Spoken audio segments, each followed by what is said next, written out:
Çantamızın içerisine de bu şekilde bir büzgülü astar tikmişəm. İndi ise bu astarın çok vaxtda verilen bir sual var ki, bu astarın ipləri necə keçirirsiniz ki, bu astar her iki qıraqdan dartılanda büzülür. İndi sizlərlə onu paylaşacağım. Kısaca olarak belə göstərim ki, 2 ədəd ip götürürük. İpimizin bir ədədini bu hissədən keçirib, buradan hərləyib, buradan gətirib çıxarırıq, digər tərəfdən, digər üzdən. Digərini isə eyni şəkildə bu tərəfdən, yəni bu şəkildə, baxın, deməli bu ipi bu şəkildə keçirdik, buradan bu şəkildə alınması lazımdır. Digər tərəfdən isə bu şəkildə görsənir iplər. Yəni bu hissələrdən gəlib, burada açıq hissələr var, buradan çıxacaq. İndi isə edeyim və sizə göstəreyim. Bir dənə sancaqdan istifadə edəcəm. Baxın, ipimizi buradan keçirək.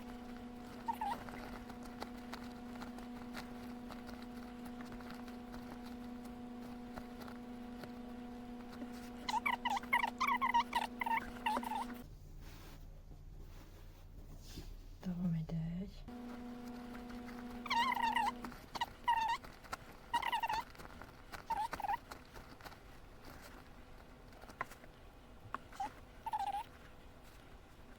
Bunu dartırıq. Baxın, bu şəkildə olması lazım. Bu tərəf isə bu şəkildə. Buradan. Çünki iplərin uzunluğu buradan qalmalı.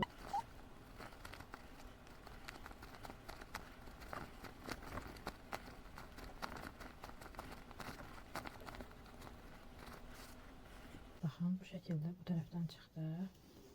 Biraz dartaq. İndi isə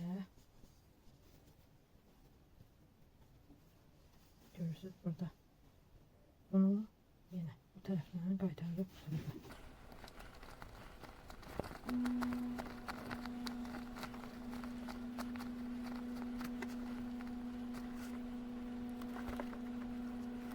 Baxın bu hissəyə.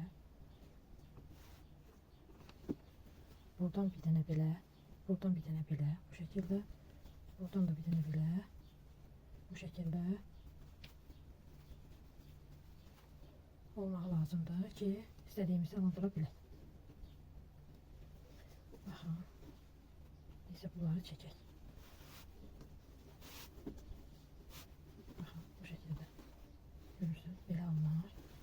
Sonra yenə içini açdığımızda açılır. İplər qaçmasın deyənə əlimdə belə bir aksesuar var. Bunu da bu şəkildə buradan keçirib bir düğün atacağım.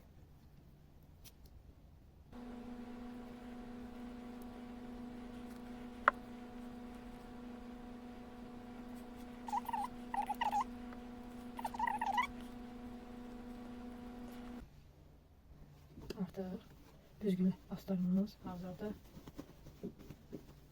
Bunu çantamızın içerisine yerləşdirək.